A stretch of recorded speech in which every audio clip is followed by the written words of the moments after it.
Hello everyone, and welcome to the first in what I am hoping to be a series of interviews with players and DMs talking to them about their experiences with Dungeons & Dragons 5th edition. Today I am interviewing LittleElf, who is a just saint in our community and a beginner DM in Dungeons & Dragons 5th edition. She has 3 groups that she has been DMing for roughly 3 months at the time of this recording. And she was gracious enough to lend me a little bit of her time and talk about her experiences running the game, and maybe offer a little bit of advice to anyone looking for it. She provides a lot of very wise insight that I know both experienced and new DMs will want to hear. So, without further ado, here's LittleElf. Hello everyone, and welcome to another one of these chill fireside chats. So, this fireside chat is going to be a little different. I just realized it's going to be a little different because we have featured on this little kick and caboodle a very special guest. LittleElf, if you would like to introduce yourself to anyone that may be watching this in the future or anyone that doesn't know you right now. Hi, I'm LittleElf on Discord, but I also go by RoyalToffee on a lot of places, like Instagram and DeviantArt. I like to draw a lot, and recently I've been trying to get into DMing, so that's that. Yeah, and yeah, she has been with us for a good long while, and yeah, like you started DMing like a little over 3 months ago? Yeah, a little. I could actually tell you the exact date. Look toward the yeah the channel's creation. Look at the pinned next. Yeah, it was a little under 3 months, but yeah, 3 months basically. Yeah, that's awesome. I suppose the thing that I wanted to start with was like how did you get into this, and like what aspect of this game made you want to get into DMing in the first place? Well, I guess into like how I got into D&D and stuff in general. I got into it my senior year of high school. I had a friend who was in a group, and he was like, "Hey, we could use another player. Would you want to hang out?" And I was like, "Yeah, sure, that sounds like fun." So that's what I ended up doing, and I ended up playing with a couple different groups. And after a while, it was kind of like, maybe I want to try to DM on my own. And I did try a little thing, but it never went anywhere. And then recently, like I said, about 3 months ago, I was like, you know what, I'm gonna get a book and I'm just gonna do it with D&D, because before that I was doing it with Pathfinder, which is a bit less beginner friendly than D&D 5e. So I was like, I'll just do D&D. Yeah, and of course, like the jump from Pathfinder to D&D is fairly jarring because you jumped into 5th edition, just to confirm. Yeah, it was. I started with Pathfinder. That's actually what I was introduced to first, was Pathfinder, and that's the system I got used to doing. And then I remember I tried to host like a thing with that, and it was a couple of beginner players, and they were like, how do we put together these character sheets, because Pathfinder is a lot of numbers. And I was like, oh yeah, because by that point I'd already been playing for like a year with Pathfinder, so I was pretty used to it. And then when I switched over to 5e, I was like, I have no idea where anything is. What is this? This is weird. It was definitely a jump for sure. So now that you've DM'd like a few months and many games at this point, you have like 3 active groups at that time of that we're having this little conversation, and DMing for 3 months, 3 groups. Is that 3 times a week that you're DMing? Like, yeah. So that's currently bananas. After this, I think I'm gonna lower it to like 1, maybe 2 groups. Once these finish, we'll see. I think I'm gonna take a little break once these 3 are done. But it's currently Thursday night, Friday night, and then Saturday morning. Yeah. Because Saturday group is UK people, so they got to play a little bit earlier. Nice. Yeah, absolutely. The jump from 3 times a week for a little over 3 months at this point, going from Pathfinder to 5e, I think it's safe to say you've probably got enough experience in both systems to give a solid recommendation to players or DMs that are maybe looking for something in particular with a tabletop RPG. I never really got into Pathfinder, so I'm really curious to hear what you have to say in terms of your take on 5th edition Dungeons & Dragons versus Pathfinder, and maybe what you personally prefer and what you would recommend to others, and maybe the caveats that come along with that. Do you have anything to contribute to that? Well, as a DM, it seems to me that, especially if you're going to have a group with newer people, that Dungeons & Dragons 5e would be the easiest one to go with, because I didn't realize it, because since Pathfinder was the first system I was introduced to, but Pathfinder is a little bit more difficult to get started with. But I also, as a player, I definitely prefer Pathfinder just because there's so many options. And when I make characters, I go for it like character-wise. Like I'm building a character first and like the build is secondary. So Pathfinder has a lot more for that than Dungeons does. Pathfinder has traits and drawbacks, and they have like a million subclasses for everything. And it's like, if you have something you want, Paizo has probably released something for it. This is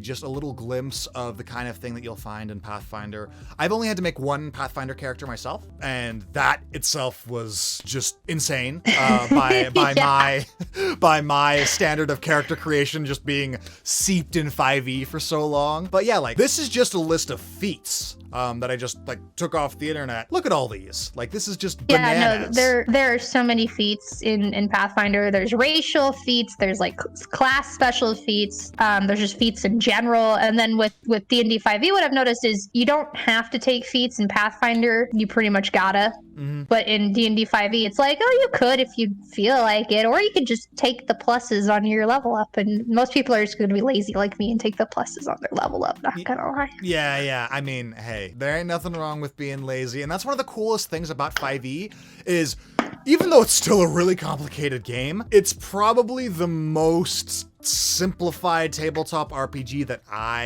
am aware of. A D20 system, I should right. clarify. There are some tabletop RPG systems like Honey Heist.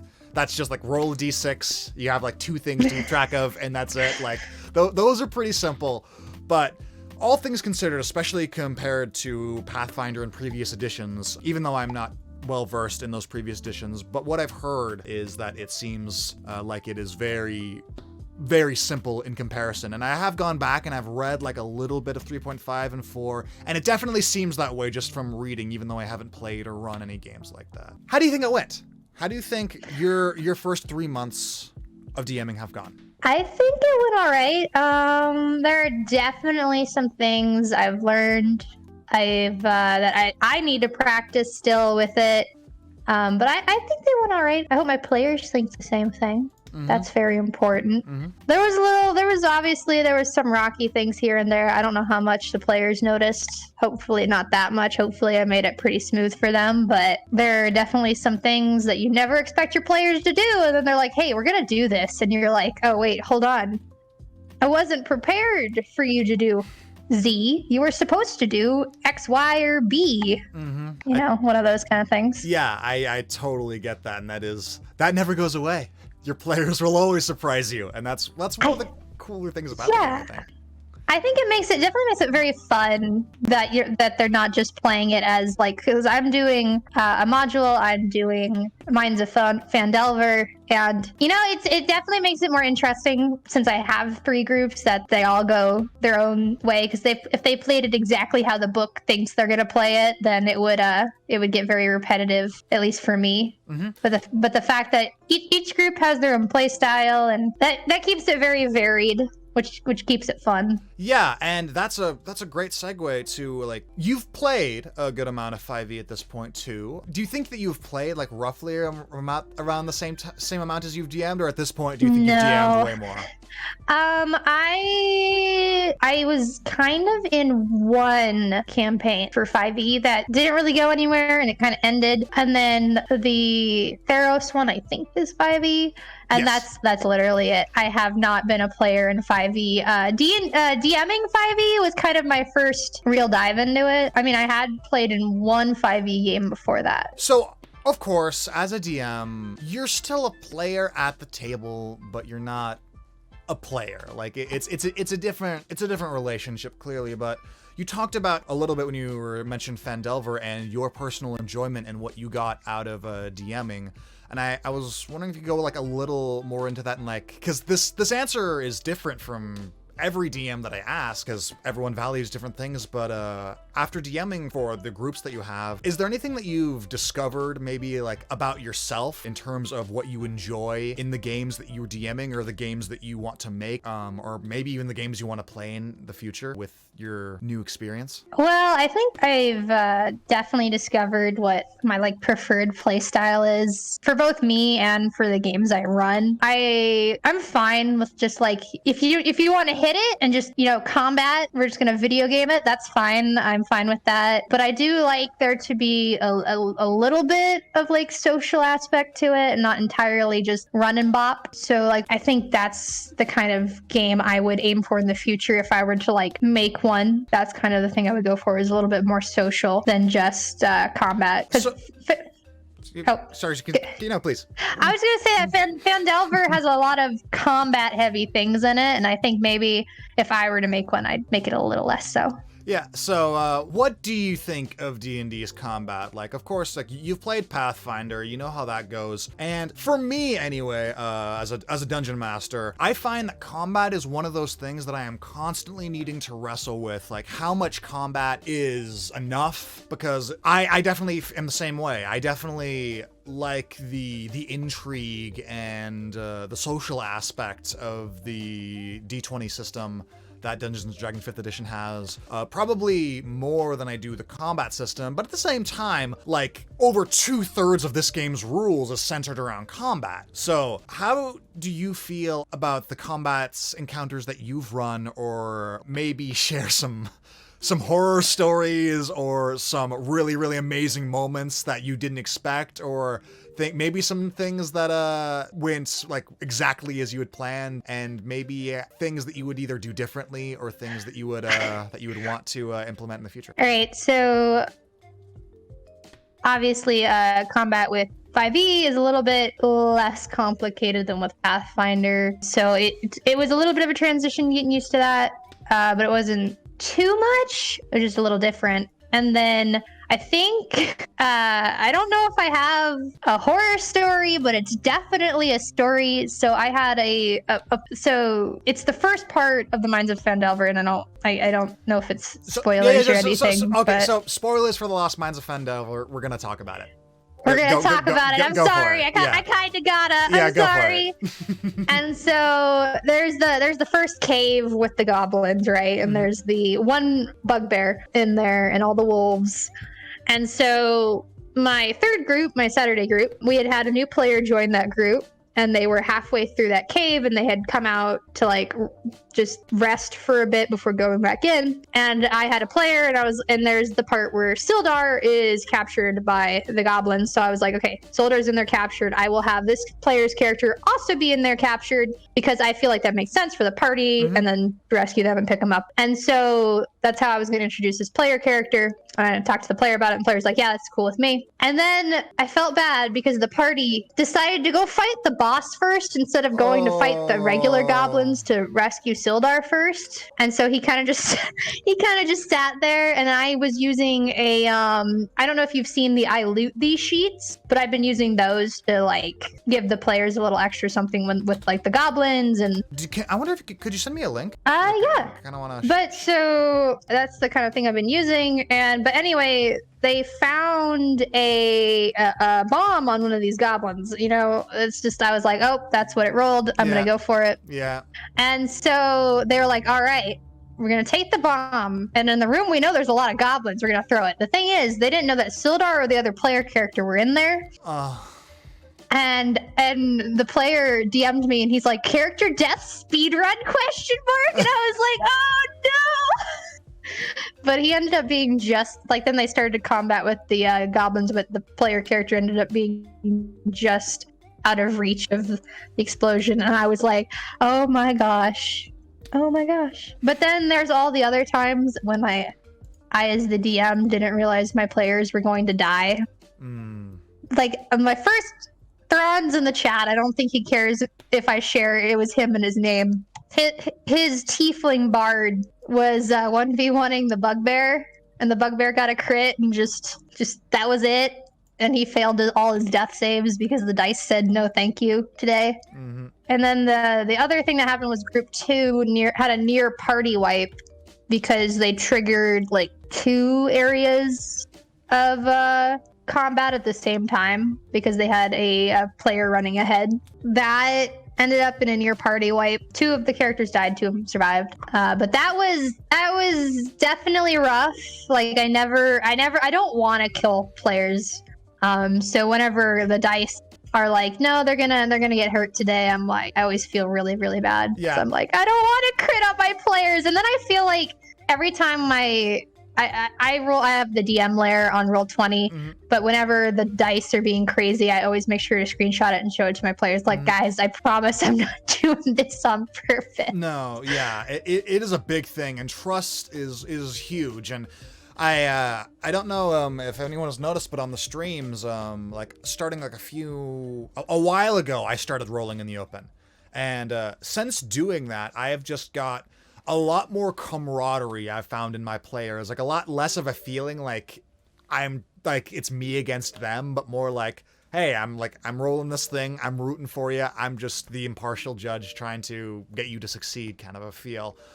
So I am a big fan of actually rolling in the open. I think that the DM screen definitely serves a purpose, especially if you have a bunch of notes and stuff, and like there's like so that people can't like look over and just see that where things are and I think that DM screens are great. Online, I think it becomes a little bit more muddied, in my experience. I know plenty of DMs that play online games and roll in secret, and they still have great games, but more and more I'm discovering that rolling in the open seems to be my preference. Yeah, the only person to have died in the first in group 1, we've only had 1 death, and that was Thrawn's character, but there was I built in a way for them to have him resurrected by doing a side quest, so that's what the group ended up doing.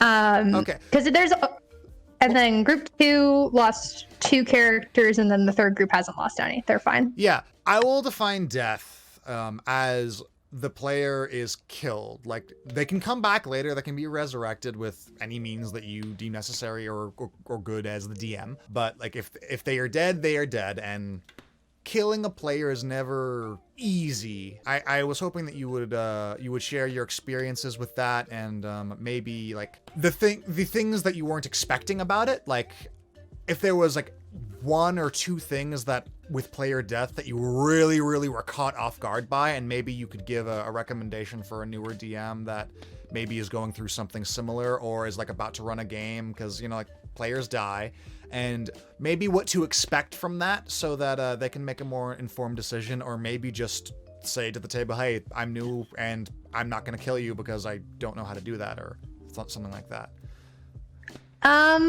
Well, I will say that I don't really do anything special for character death. Like, I will like do like a little blurb for it, obviously, because it's like, oh, you just got deaded. That's not good.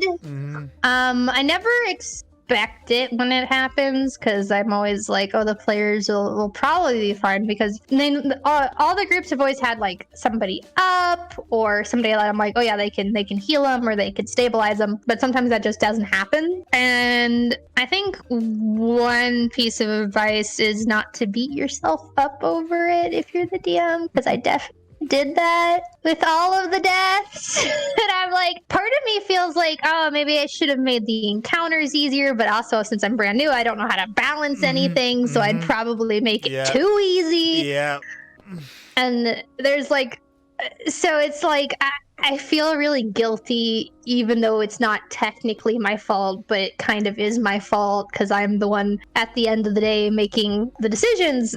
So it's like I killed you, but I didn't kill you. It's a little weird, and I think definitely don't beat yourself up too hard over it. And another thing would probably be work with the players when their character dies, because depending on the player, you know, there's going to be varying levels. Some players will like meme their character's death, and others will be very upset over it. So I think you need to also gauge it by the person who's playing. I think that's also very important. Yeah, you have just spat so much wisdom. So, like, I want to make sure that anyone watching this, like, really understands that, you know, the brilliance of the advice that you just gave. Like, so basically what you just said is so spot on that, you know, everyone takes death differently. All players take death in a different way. For some people, it's more intense than others.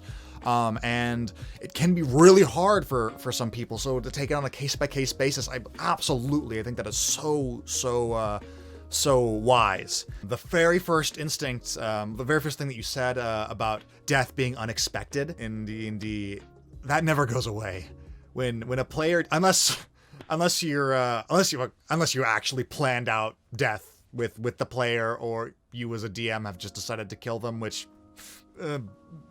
that's kind of don't do that. Yeah, we'll Don't do that. I won't get into that too much, but for the most part, when a player character dies, both you and everyone else at the table are gonna be in shock for a sec. It's just a shaking experience, and it's one that I'm very familiar with, at least for me anyway. I don't know how you feel about it, but the way that I describe it is actually like on like the brink of uncomfortable, because you feel like you've taken something away from them from the DM side, right. And on the player side, you feel like they've just lost something major, and like the game just stops for a second. But the sessions, it's in the middle of a session, so we need to keep going, but at the same time everything just feels like it needs to stop, but it keeps going. So it's this really intense and moment that's filled with tension that as players and as the DM, you got to take a moment to make sure that everyone is just like okay and take a breath, especially after the session is done. To really approach that player and talk with them and see how they feel. But yeah, that state of shock is always going to be there. And if you are running a game where player death is possible, or a game or a module where player death is very probable, you should let the players know before they even make the character. At least let them know that, so that when it does happen, they feel like it's what they signed up for, you know? Like, it's still going to be shocking, but I probably should have done that. I think just as a starting off, and since this is like the beginner campaign for beginner players and beginner DMs to use, I was like, oh, nobody's gonna die to the little bitty goblins, and then it happens, and you're like, oh, that wasn't supposed to go that way. And yeah, I definitely agree that it maybe you should let people know beforehand, like, hey, it's possible the dice hate you today and you die. So just know that when you make the character, because it feels bad as the DM, because not only did the player spend a lot of time on this, but maybe you helped them spend time on it too, so you know they care about this character, and it's like, oh, they died in the span of 10 minutes. So like there goes your 2 hours of hard work, maybe more depending on like how in depth you go with your characters. So yeah, the investment that you put into your characters is really all dependent on the player. So like you as the DM, you can incentivize things and say like, hey, I'm looking to do this kind of thing. But in the end, like the characters that the players make and the characters play is still on them. And you played with a lot of completely beginner players, like players that had not played a single game, and you had not DM'd a single game, and they were playing. So I want to hear about that, and maybe some of the unique challenges that popped up, maybe in terms of making rulings, or maybe trust in you as the DM. Maybe like some people were kind of like iffy on certain rulings that you made, or like, yeah, tell me about that experience. There is a couple. It's not necessarily that they question. They kind of do. It's hard to explain. Like, they both question the rulings, but they also then provide like 20 alternatives. That is definitely a player I have in one of my groups. And I mean, I get that they're excited, so I don't really mind that much, but it does get to be a little much. It almost feels like backseat DMing a little bit. And I am brand new, so like I have told my players, hey, if you have anything you want to tell me, come and talk to me about it. Like, I'm more than open. Like, if you don't like the way I'm doing something, or if you have like a suggestion, I'm gonna listen to it. Nobody's talked to me about any of that stuff. I don't know if that's good or bad. But I think another thing is that the new players definitely go more crazy than the ones that have played before. For sure. Because I have 3 players that have played quite a bit, and the rest are like brand new. And the ones that are brand new they go off the walls. They're like, this is fantasy adventure. I'm gonna go ride that dragon. And it's like, while the other players are like, no, why? It's gonna eat you. Like, so like the new players compared to the veteran players are definitely more wild, which leads to it being very interesting because you never know what they're gonna do. Mm-hmm. So how did you deal with those wild cards? Did you end up doing anything particular to kind of guide them in a direction that you feel like... I have tried a little bit. I don't know how much I've succeeded, but I'm very bad myself telling people no. So being a DM and having to tell people no has also been kind of difficult for me. So starting off, my players were like, oh, I'm gonna do this, and I'm like, okay. So I've been trying to learn when to say no, and I'm sure I know a lot of my players are here in the chat, and they can tell you when I've ruined the fun for them. I'm sorry, guys, but I've definitely been like, no, you can't turn the entire town into a bomb. Yeah, we're not gonna do that. Yeah, so I mean, and a lot of people struggle with that, both like out of game and in game, the concept of saying no. And as a DM, if you say just yes to everything, like the players are gonna roll over you, and then they're not gonna have as much fun because then they're gonna feel like they're just getting everything they want and they're not interacting with the game. Like, I think that saying no as a DM is really important. So, I mean, do you have any advice for people that maybe like do really, really struggle with saying no, and like, or maybe provide an example of a way that you have worked on that? I think, like I said, the previous example, there were just one of my groups. They were like, hey, we're gonna turn everything into a bomb, and I think I actually DM'd you about this. I was like, no, you guys can't. That was just something that was a bit too outlandish, and I was like, that's just not gonna work, guys. That'll like just, you're also like level 2, so I'm not gonna let you do that. I'm sorry. There's been a couple other things, some rulings. Like, I allow flanking. I don't mind if people do flanking. I think it's fine. It doesn't bug me. I know for some people they don't like the flanking rules, but flanking was also a thing in Pathfinder, so it's just, I'm like, yeah, go for it. Yeah. It is a little frustrating to have people ask the same question multiple times when you've already given the ruling on it. Like, I've been asked a couple times in one of the groups, like, hey, are we doing the flanking rules? And I'm like, yes.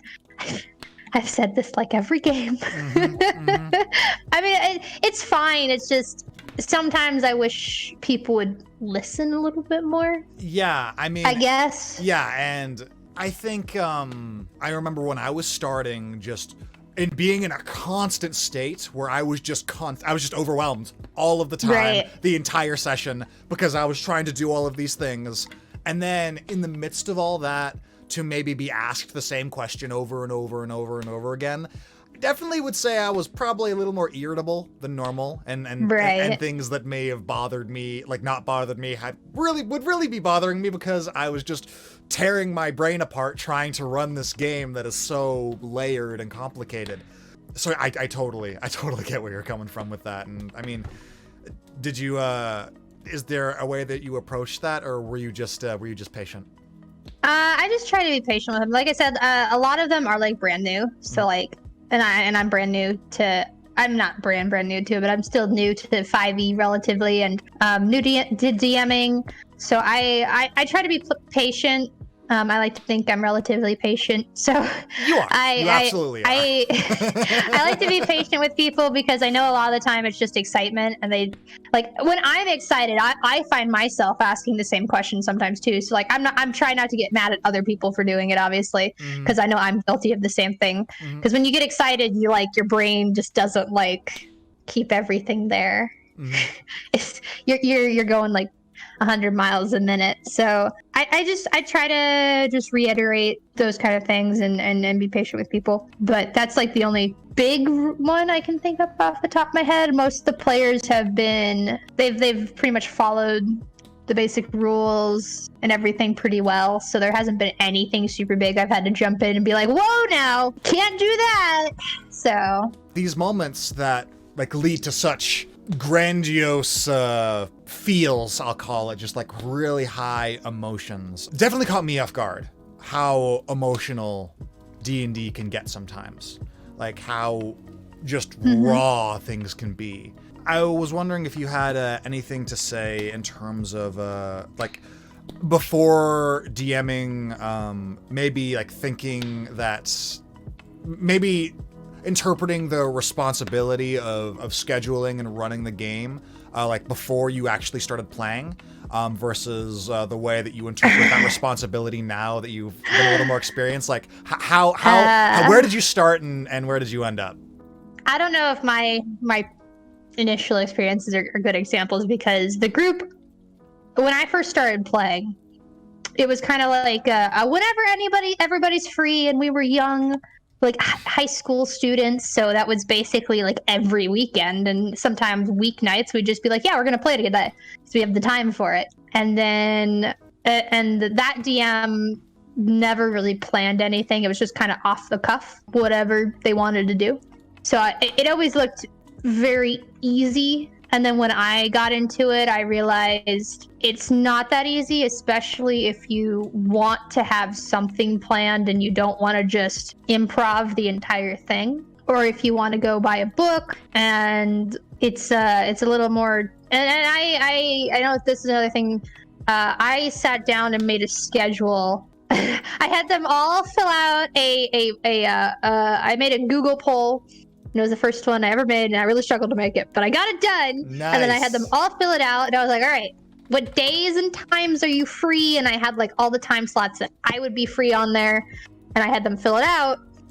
And so then I wrote down everybody on a slip of paper on the possible days they could play, and I'm like over here like trying to mix and match to make sure everybody could be in a group. And there were some players that were only free like one night, and I'm like, all right, well, that's got to be a definite day to play. And then there was I remember there was like 4 people that initially put down the 4 separate nights that were the only nights they could play. But I talked to all those players and I was like, hey, could you do it on a different night? And they ended up being like, yeah, I could do it on a different night. So luckily, because I was like, I don't want to have 4 groups. I don't think I could do 4 days. But I ended up getting it down to 3 groups, and it did take actually a bit of work to schedule. I was not expecting that, but I guess that's how the adult life is. Since most of my players are adults, only 2 of them are underage. So. Yeah. And how did, like, I pulled up the basic format of what the Google polls is. It's basically you log in, and then you make a little thing, and then you create a link, and then they go and they fill it out, and you can see the responses. And that worked pretty well for you, though. Like, you got your games going. Like, so would you recommend that for people that are looking I definitely, especially if you have quite a few people. Like, if there's only like a hand, like maybe 3 people that you have that are wanting to play, that's obviously something just that the 4 of you can talk about. But there was a lot of people. There was like 12. There was quite a few people that said they were interested, and I wanted to get into it. So that's why I did the poll, because there was quite a few. But I think if there was fewer, you could probably just talk it out. But with that many, yeah, I think the poll definitely helped, because otherwise it would have been going a lot of back and forth, like, hey, when are you free? How about you? But with the poll, it definitely made it a lot simpler. Yeah. I mean, I'm a big fan of these kinds of forums. I used it in the Halloween game that you were a part of, actually, and they work great. So if you're looking for a resource, this is absolutely one that I personally recommend, and has Elf's stamp of approval as well. Yeah. And speaking of approval, oh boy, there's going into, I know for me, my first time GMing, there was definitely some expectations that I had going into it from media that I had consumed. Primarily, it was Critical Role. No shame, Matt Mercer effect totally was hanging strong over me when I was DMing my first games and what I was expecting the table to look like. I know that you watch some D&D media and you've played Pathfinder games with other people, and I was wondering if was your expectation going into it basically right, or was there something that you were really expecting or thinking that the game was going to be that it was nothing like, and if you were disappointed or excited or happy about that? I wouldn't say I was disappointed or like overly. I've never watched Critical Role. It's never been something I've really been interested in watching either. I've seen clips of it. Just because of that, I ship Jester and Caleb for no other reason than I've seen cute edits. But I used to watch back in high school, because that's when I initially got into it. I used to watch this group of a small, I think they're part of like the Twitch D&D community in general. Ezekiel, Imajeb. I don't know if anyone knows of those people, but I used to watch them a whole bunch, and I kind of fell off that, but I wouldn't say I had any like giant expectations going in. I think they were all fun, and like they all like broke or like exceeded my expectations in different ways. And did any of your players, did any of your players voice anything that they like really wanted to see that maybe caught you off guard a little bit, or was like in either a good or a bad way, either from other media or otherwise? No, I haven't. I only know of one player that's like super into Critical Role, and he never like expected me to be Matt Mercer, so I appreciate that. There's no way I'm ever gonna be anywhere near that level, so but other than that, I don't think any of them really had like huge expectations for it, and if they did, they didn't tell me, so I'm sorry guys if I let you down.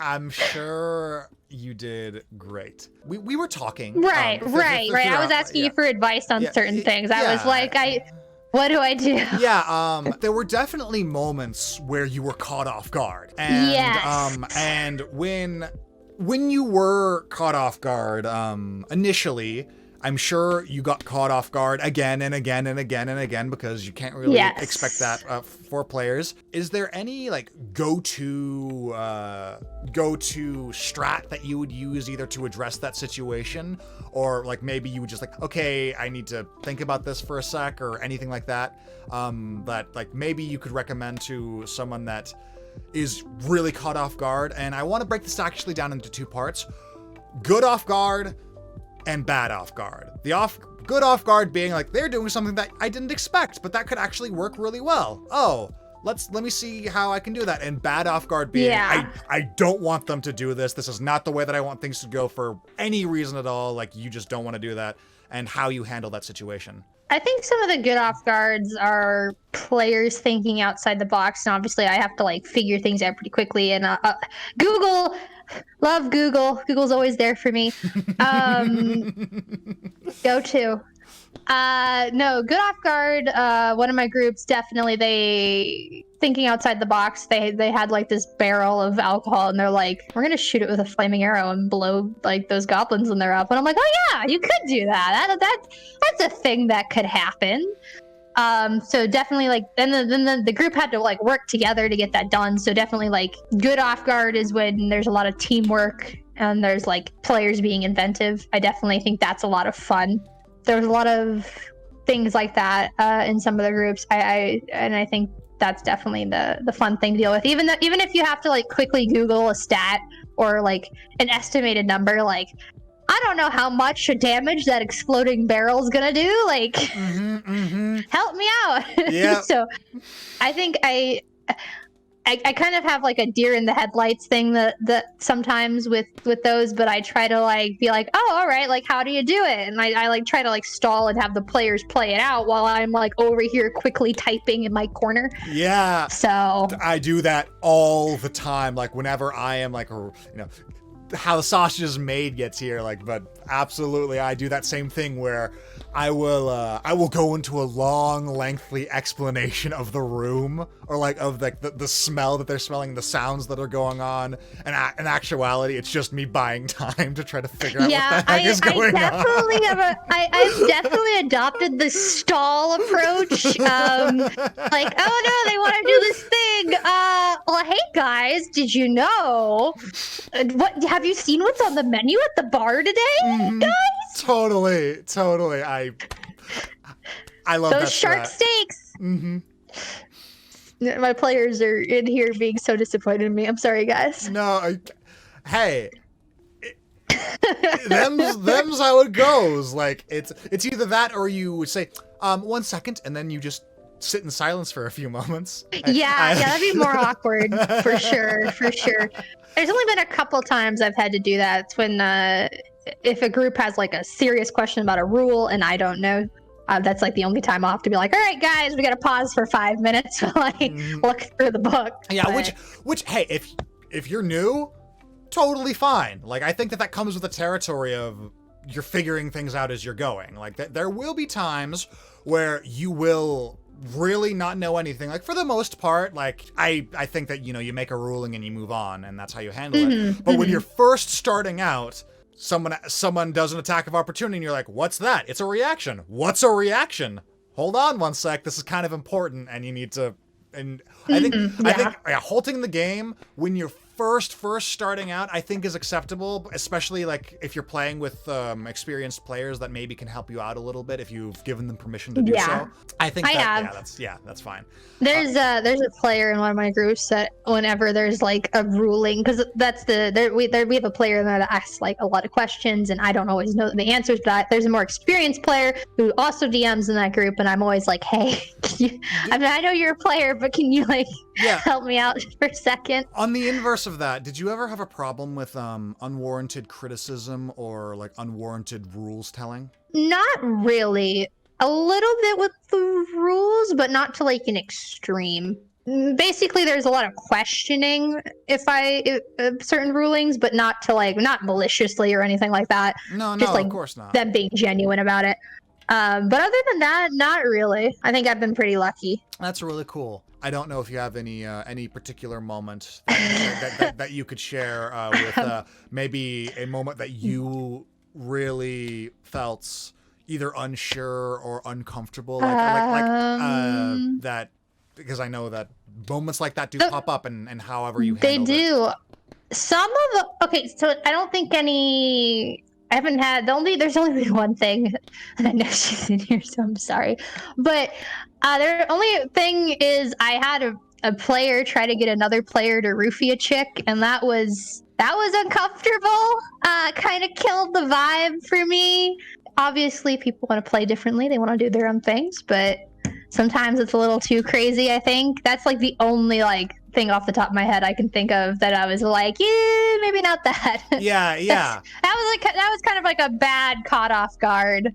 Yeah, and I think, and those do pop up because everyone has different sensitivities going into the game, and when you're new, both as a DM and a player, you don't necessarily know what those are. So, I mean, how did you handle that situation? Because I mean, it all happens so sporadically, but like, so if you wouldn't mind getting into it. I didn't have to handle it. Maybe not thankfully, maybe thankfully, but the player that was trying to be convinced was just like, no, I'm not going to do that. Okay. So they took care of it themselves. I didn't have to like step in and be like, no, you guys aren't going to drug somebody. Ideal situation. Luckily. Them just being like, okay, you saying no, and then being like, okay. No, the player that they were trying to convince said no and just didn't do it. So I didn't have to step in. That is great. I've only done like a few advice series on the YouTube channel about DMing, and like I think the very first thing that I did was setting expectations, because I think that setting your expectations for what you want your players to act like and what your game is going to be like, I think is so important. And part of that is dealing with or mentioning themes that maybe will make people uncomfortable and immediately take them out of the game, or attitudes even. Like, I know that there are some tables that just have a big just employed on themselves because people are on their phone all the time and they aren't actually listening, or maybe something really intense is happening in that person's life, and when they're at the table, they just constantly bring up this thing that is really troubling them, and it's like really hard to play this game when people are when something distracting like that happens. Either someone brings up a theme that you're not comfortable with, or they're doing something and acting a certain way that doesn't facilitate the game that you want to play. Like, it's tough. It's really tough. I definitely think for games in the future that I start, I will have like a set of expectations, because it is like, obviously characters are gonna be characters. It's gonna be fun, but I think every group tried to steal from Gundren, who's the starter dwarf. I think every group immediately was like, I'm gonna steal from that guy, and I'm like, that guy's hiring you. Why are you guys stealing from him? You guys are good aligned. What do you what? And I mean, I know alignments are more guidelines than rules, obviously, but if you want a character that's going to be like relatively good, unless you're like a crazy chaotic good Robin Hood swinging Robin from these evil rich given to the poor, you're not going to be like stealing from the average Joe, really. So, or you're not going to be wanting to kill an orphanage and light it on fire or any of that crazy stuff. So I think definitely in the future I'm going to have a set like, hey, if you want to play like morally great characters, that's fine. I think those are some of the funnest characters. Just keep it reasonable. You know, don't like be trying to stab every child on the street, and don't be trying to rob every old lady. You know, let's keep it relatively tame. I mean, you can go crazy every now and then, but let's just, you know, the purge is on Fridays. Every other day, you got to just kind of lower it down a bit. Yeah. I gotcha. Yeah, and I think that's like really the only thing that you can do, and then ask that they respect that, and then take it as it comes if they don't. Was there any if you're comfortable talking about this, was there any player behavior that you found particularly destructive, specifically like toward like the newer players that may just not have known that what they were doing was like just either slowing the game down a lot or being really destructive that you feel comfortable talking about? I don't know if it was necessarily destructive.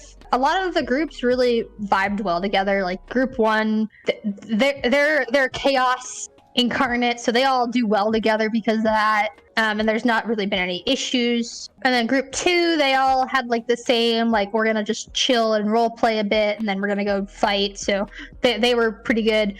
Third group, they have had a bit of infighting, which has been a little bit troublesome to deal with. Certain characters want to always stop other characters from doing things, and sometimes it's a little much, and I have to figure out when to step in, and that's like the only one I can really think about. And how did you handle those PvP situations? Okay, so generally I have them roll. I'm like, okay, well, whoever rolls higher wins. I know I think in the future I'd definitely do it similar to how I see other people do it, like, hey, the person on the receiving end can decide, like, how does this go?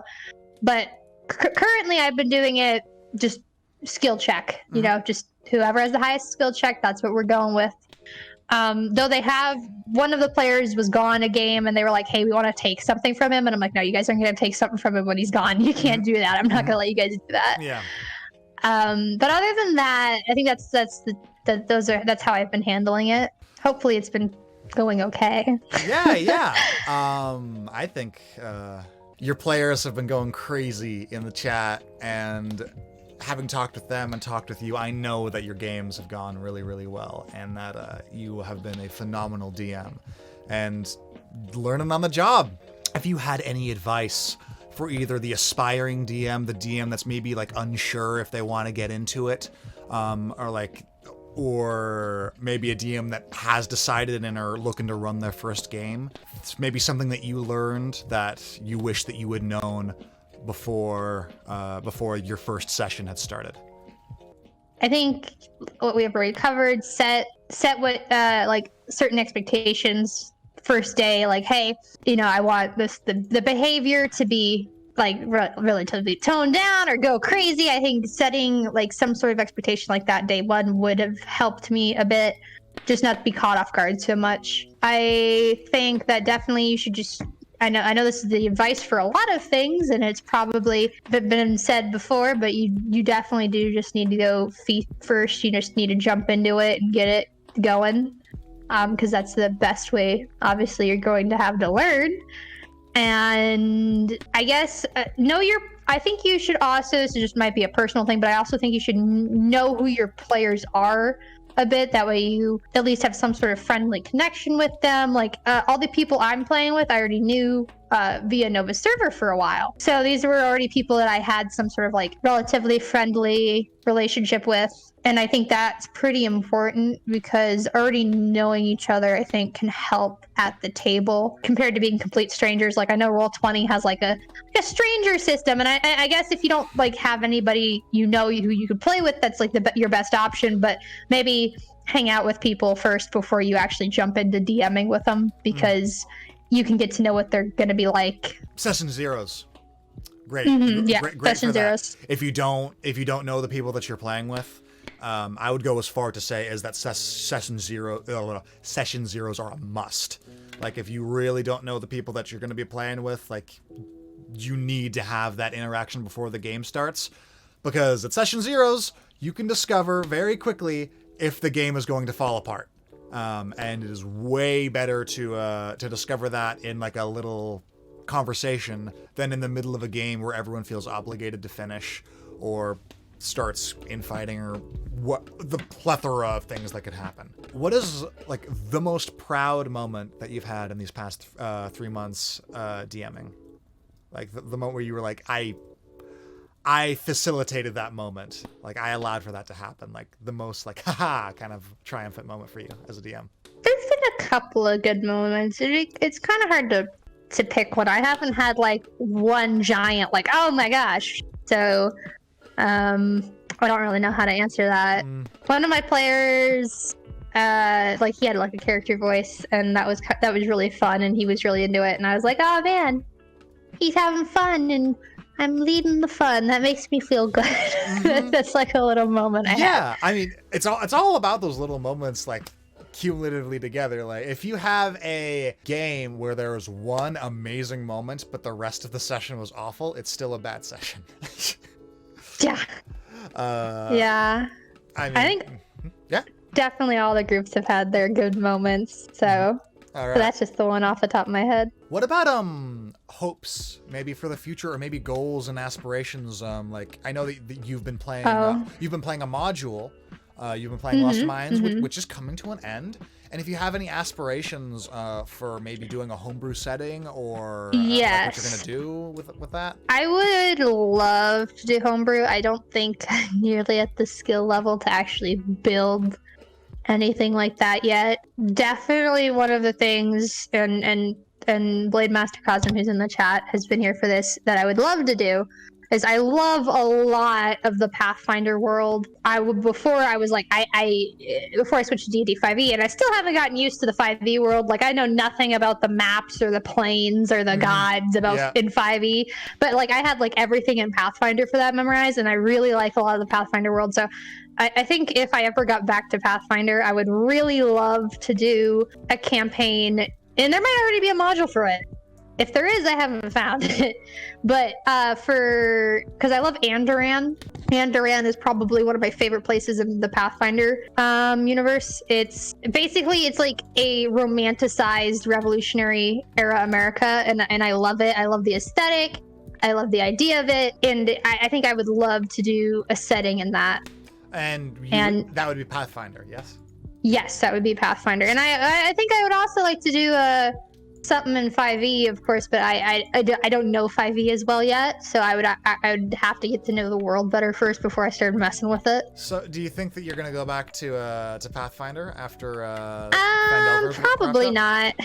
Probably not. I don't think I will. Why not? I would love to, but I think the only way I'm gonna go back to Pathfinder is as maybe a player. Pathfinder, just as much as I love it, there's also a lot of negative experiences I have with it tied to it that I don't know if I'm ready to go back to it yet.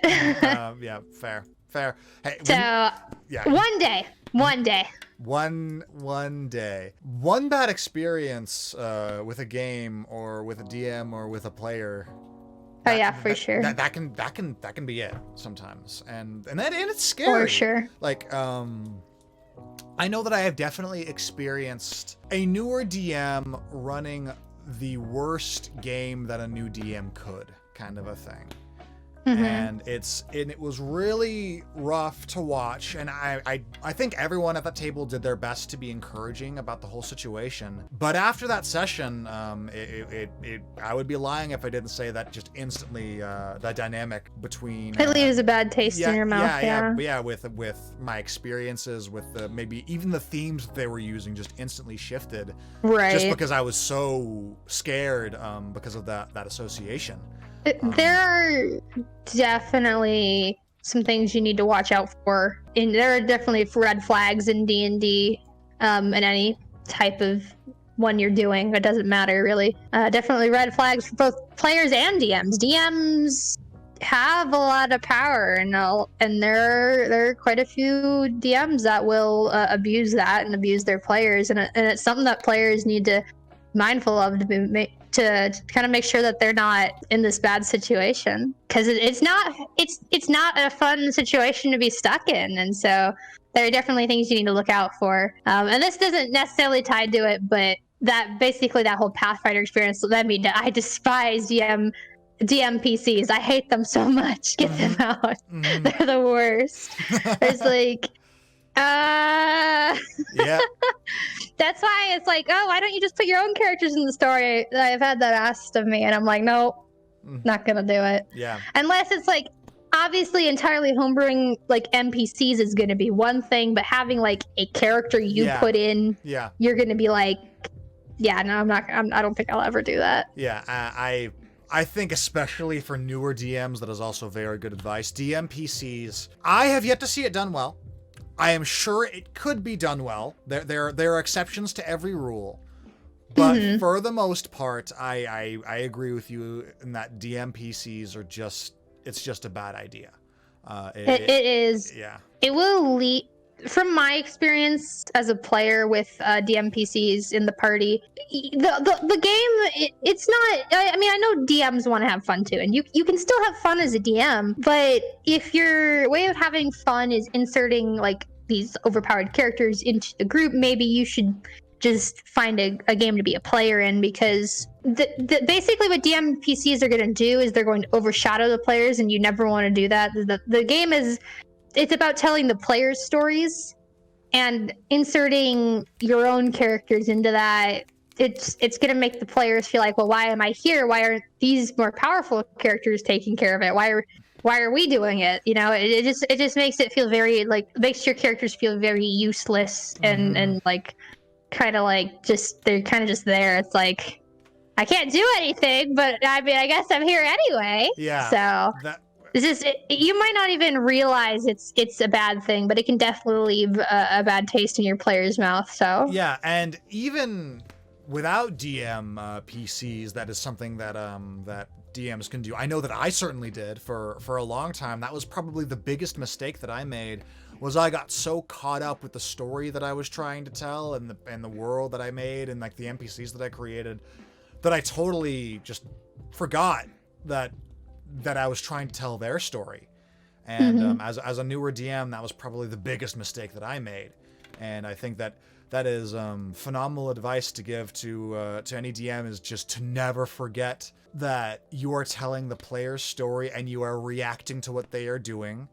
And anything that you put in the game should be interactive, and you should rely on what they want to do and use that as a frame of reference more than any grandiose ideas of an overarching story or anything that you may have. Like it's them. Like focus on the players. For sure. That's something I tried to do since day one because I kind of knew that was how I wanted it. I was wanting to give the players a good time, and I know the story is about them first and foremost. I'm just here to like be along for the ride and have fun, and it has been a lot of fun. It just the DM's way of having fun is different from the players, just because it's different roles, obviously. What is your way of having fun?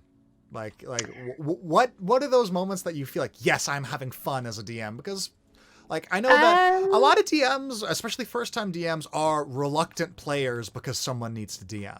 So like I was wondering if there was do you have anything that like you really like, oh, but as a DM I never got to do this and this thing is so cool, or like DMing can be a ton of fun and and also a very unique experience. So is there anything that like you really find fun about DMing that you can't find as a player? This is gonna sound so silly, but I really like all the roles I get to make. I love being able to roll my little dice. I get to do that a lot more as a DM than I do as a player, so that's something I really enjoy. And I know it sounds so silly, but I really like rolling dice. No, that's and so then cool. Just reacting to what the players want to do, that's a lot of fun too. Mm-hmm. If you just like let and obviously like we talked about earlier, there's gonna be some limitations of what you let them do, but just let them do what they want and just roll with it, and it's a lot more fun than if you're like if you were trying to control the story. So yeah, totally. Yeah, thank you so much for giving your time and energy to talk with me for a little bit about your initial experiences. Do you have any closing thing that that you wanna put out there? And if not, just tell everyone where they can find you and all that good stuff. No, I don't know if I guess just go for it if you really want to DM. There's tons of modules and resources out there for you that you can find and use, and I know I used a lot of them. Google, like I said earlier, Google's always there for you. But other than that, I don't think I have anything like super big to like close off on. I don't have a profound statement to finish on. But then where can people find you? Who are you? I'm LittleElf on Discord. I chill in the RoleCall Discord. You can find me there. I'm just a hobo in there. And then I also am RoyalToffee 2 on Twitch. I sometimes do art streams and I sometimes do reading streams. That's something I've been wanting to get into. And I also am RoyalToffee on Instagram and on DeviantArt. Yeah, you can find me there. Sweet, yeah. And I forget what my Twitter is, so it's probably also RoyalToffee. I don't remember. Yeah, just thank you so much, and I know you got somewhere to be. For everyone else, the stream is not ending. Just the first half of it is done. Thank you so much for talking. The boring part's over, guys. Now you get to have Kai all to yourself. No, not at all. I am so grateful that you were willing to talk with me about your experiences, and I hope that it was able to help maybe someone out there. And if it helped one person, then we've done our job. Exactly. So I know you've got a game to get to, so. Thank you very much. All my players are watching me in chat. Like, are you gonna? Yeah. So enjoy your game, Elf. All right. Thank you. Thank you for having me on. It was tons of fun. Yeah. No problem. Anytime. Have a good night. All right. You too. Thank you. Bye-bye. Bye. Hello again, coming to you live from the editor's chair, and I just again wanted to thank LittleElf for her time talking about her experience with Dungeons & Dragons 5th edition and giving the advice that she did. If you liked what you saw, please don't forget to subscribe, and if you want to see us play live, go ahead and follow us on Twitch. Both those links are down below. The subscribe one isn't, but that's the little button. And if you're feeling real spicy, you can also ring the bell next to that subscribe button to really get notified when the videos go up. We really appreciate it. Thank you so much for watching, and I hope to see you again very soon. Cheers.